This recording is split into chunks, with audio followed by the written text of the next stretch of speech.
जटाटवी गलज्जल प्रवाह पावितस्थले गलेवलम्ब्य लम्बिताम्बुजंग तुंग मालिकां डमड्डमड्डमड्डम। नमस्कार।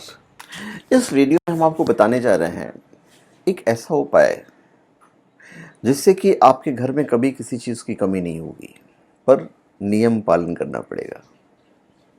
हम आपको बताने जा रहे हैं कि घर में यदि आप लड्डू गोपाल रखते हैं तो क्या होगा आपके साथ, और जब आप नियम को फॉलो करते हैं तो क्या होगा, और यदि आपने नियम फॉलो कर लिया तो क्या होगा। जब गोपाल जी को आप लाते हैं घर में, लड्डू गोपाल जी को, तो समझ लीजिए कि आपके सारे दुख दर्द उसी टाइम पे दूर हो जाएंगे। आपने साक्षात समझ लिए भगवान श्री कृष्ण को घर पे लेके आ गए हैं। लड्डू गोपाल जी भगवान के बाल स्वरूप हैं। लड्डू गोपाल जी का घर में विराजमान होना बहुत शुभकारी होता है, पर इनकी सेवा करना सरल नहीं है। सेवा मतलब भगवान की सेवा। लड्डू गोपाल जी, देखिए कितना नटखट नाम है कि आप सुनते हैं और आपके चेहरे पे एक मुस्कान आ जाती है। रहस्य जिसके कारण भगवान श्री कृष्ण के भक्त उनके बाल स्वरूप लड्डू गोपाल को अपने घर में विराजमान कराते हैं। श्री कृष्ण की भक्त और उनकी भक्ति की विधि सबसे निराली है। स्वयं बाकी जो भगवान है, ब्रह्मा, शिव जी, ये भी अभी तक उनको नहीं समझ पाए। उन्होंने श्री कृष्ण के इतने स्वरूपों के दर्शन किए जिसके वर्णन में करोड़ों वर्ष लगेंगे। और ये बात सच है, ये स्वयं ब्रह्मा जी ने बताया है। अब भगवान श्री कृष्ण को किस किस रूप में याद कर सकते हैं? अनेकों रूप हैं उनके। तो उसमें जब आप लड्डू गोपाल जी की स्थापना करते हैं तो समझ लीजिए कि वो आपके रक्षक हैं। लड्डू गोपाल जी की सेवा भक्ति बड़ी नियम से करनी पड़ती है, बिल्कुल एक असहाय शिशु की तरह। संसार को चलाने वाले की सेवा एक असहाय शिशु की तरह करने के पीछे का भाव है। गोपाल जी चाहते हैं कि हमारे अंदर सेवा का भाव ऐसा हो कि अपनों तो छोड़िए, द्वार तक पहुंच गए किसी अपरिचित को भी बिल्कुल अतिथि की तरह सत्कार करना है। तो चलिए, कुछ चीज़ें हैं जो आपको फॉलो करनी है, वो हम आपको बताने जा रहे हैं। प्रथम, जब आप लड्डू गोपाल जी को अपने घर में लाते हैं तो मन में एक बात बिठा लीजिए कि जिस भी घर में लड्डू गोपाल जी का प्रवेश होता है वो घर अब आपका नहीं रहा, वो घर लड्डू गोपाल जी का हो गया। इसलिए मेरा घर आप नहीं कह सकते हैं। यदि आपको अपने रिश्तेदार को ही बुलाना है तो आप नहीं कहोगे कि आप हमारे घर पे आ जाओ, आपको यही कहना है कि लड्डू गोपाल जी के घर पे आ जाओ, क्योंकि अब वो घर लड्डू गोपाल जी का हो गया।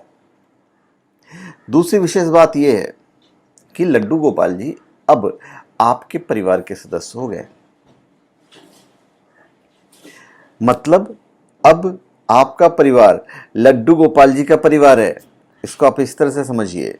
अतः लड्डू गोपाल जी के परिवार को एक सम्मानित सदस्य का स्थान प्रदान किया जाए। लड्डू गोपाल जी को परिवार के एक सम्मानित सदस्य का स्थान प्रदान किया जाए। परिवार के सदस्य की आवश्यकताओं के अनुसार ही लड्डू गोपाल जी का हर एक आवश्यकता पर ध्यान रखा जाए।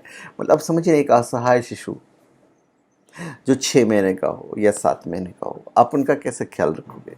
बिल्कुल उसी तरह से ट्रीटमेंट होगा। एक विशेष बात यह है कि लड्डू गोपाल जी किसी विशेष ताम झाम के नहीं, आपके प्रेम और भाव के भूखे हैं, पर नियम पालना है। अतः उनको जितना प्रेम, जितना भाव अर्पित किया जाता है वो उतने आपके अपने होते हैं। प्रतिदिन प्रातः लड्डू गोपाल जी को स्नान अवश्य करवाना है, किंतु स्नान कराने के लिए इस बात का विशेष ध्यान रखें कि जिस प्रकार घर का कोई सदस्य गर्मी में ठंडे पानी से नहाता है और सर्दी में गर्म पानी से नहाता है, उसी प्रकार लड्डू गोपाल जी के स्नान के लिए मौसम के अनुसार पानी का चयन करना है। स्नान, और उस पानी में आप अपनी तरफ से गंगा जल डाल दीजिए। जैसे आप नहाते हो अपने बच्चे को, बिल्कुल उसी तरह से नहलाना उनको। नहाने की प्रक्रिया वैसी ही होगी जैसे आप अपने बच्चे की करते हैं। सारी ज़रूरतों का आपको ध्यान रखना है। स्नान कराएंगे गुनगुने पानी से, उसमें आप थोड़ा सा गुलाब जल डाल दीजिए, केसर डाल दीजिए। फिर स्नान कराने के बाद लड्डू गोपाल जी को साफ सुथरे वस्त्र पहनाइए। वस्त्र की रोज धुलाई होनी चाहिए। लड्डू गोपाल जी को चटक रंग पसंद है, उन्हें बन ठक ढन के रहना पसंद है। ऐसा ही समझना चाहिए। आप बच्चे को कितने चटक रंग पहनाते हो, लाल वाल एकदम चटक रंग, तो वैसा चटक रंग आपको पहनाना है। जिस प्रकार आपको भूख लगती है उसी प्रकार लड्डू गोपाल जी को भी भूख लगती है, आपके बच्चे को भी भूख लगती है। अतः उनके भोजन का ध्यान रखें। भोजन के अतिरिक्त सुबह का नाश्ता, शाम की चाय नाश्ता, सबका आपको ख्याल रखना है। घर में कोई भी खाने की वस्तु आए, लड्डू गोपाल जी को हिस्सा उसमें अवश्य होना चाहिए। प्रत्येक मौसम के अनुसार लड्डू गोपाल जी का वस्त्र होना चाहिए। ठंडी के मौसम में स्वेटर, शॉल, रजाई सब होना चाहिए। तो मौसम के अनुसार वस्त्र आपको पहनाने हैं। जब गर्मी का समय हो तो कॉटन की पतली वाली जो कपड़े हैं वैसा पहनाइए। लड्डू गोपाल जी को खिलौने बहुत प्रिय हैं, उनके लिए खिलौने अवश्य लेकर आएँ। उनके साथ आप खेले भी, उन्हीं के साथ खेलना आपको। और समय समय पर लड्डू गोपाल जी को बाहर घुमाने अवश्य ले जाना। जैसे बच्चे को कैसे लेके जाते हैं, आप गाड़ी में लेके जाते हैं, गोद में लेके जाते हैं, तो आप उनको लेके जा सकते हो। लड्डू गोपाल जी से कोई ना कोई नाता अवश्य कायम करें, चाहे वो भाई का हो, पुत्र का हो, मित्र का हो, गुरु का हो, कोई भी क्यों ना हो। जो भी नाता लड्डू गोपाल जी से बनाए उसको प्रेम और निष्ठा से निभाएं। और लड्डू गोपाल जी को कोई प्यारा सा नाम रख दीजिए। हम भी अपने घर में बच्चों को बुलाते हैं, टिंकी, पिंकी, मोनू, बबलू, इस तरह का आप कोई भी नाम रख सकते हैं। लड्डू गोपाल जी से प्रेम पूर्वक बातें करें, उनके साथ खेलें। जिस प्रकार घर के सदस्यों को भोजन कराते हैं उसी प्रकार उनको भी प्रेम से भोजन कराइए। पहले लड्डू गोपाल जी को भोजन कराइए और उसके बाद स्वयं भोजन करें। प्रतिदिन रात्रि में लड्डू गोपाल जी को शयन अवश्य कराएं। जिस प्रकार एक छोटे बालक को थुप थुप थुप थुप प्यार से सुलाते हैं, ठीक उसी प्रकार आप उनको लोरी सुनाइए, थपथपाएं, लोरी सुना के सुलाइए उनको। और प्रतिदिन प्रातः प्रेम पूर्वक उठाकर उनको जगाइए। जैसे बच्चे उठाते, बेटा उठ जाओ, तो मोनू उठ जाओ, सोनू उठ जाओ, बबलू उठ जाओ, बिल्कुल प्रेम पूर्वक उनको उठाना है। किसी भी घर में प्रवेश के साथ ही लड्डू गोपाल जी में प्राण प्रतिष्ठा हो जाती है, इसलिए उनको मात्र प्रतिमा ना समझें, घर के एक सदस्य के रूप में उनके साथ व्यवहार करें। ये तो प्रत्येक जन्माष्टमी पर लड्डू गोपाल जी की पूजा धूमधाम से होती है, किंतु यदि आपको तिथि पता है जिस दिन लड्डू गोपाल जी ने घर में प्रवेश किया, तो तिथि आपके लिए बर्थडे है। अब आप केक काटिए, जैसे भी काटना है। ये मानकर प्रतिवर्ष उस तिथि में उनका जन्मदिन अवश्य मनाएं, जैसे भी आपको मनाना है। जैसे आप अपने बच्चे के जन्मदिन मनाते हैं, बच्चों को घर बुलाकर उनके साथ लड्डू गोपाल जी का जन्मदिन मनाइए। बच्चों के साथ खिलौने वितरित कीजिए। और भी बहुत से कार्य हैं जो भक्त अपनी श्रद्धा के अनुसार करते हैं, किंतु यदि इन बातों पर ध्यान दिया जाए तो लड्डू गोपाल जी बहुत सरलता से प्रसन्न हो जाएंगे और आपको जो भी चाहिए वो आपको मिलेगा। लड्डू गोपाल जी रूठते भी हैं।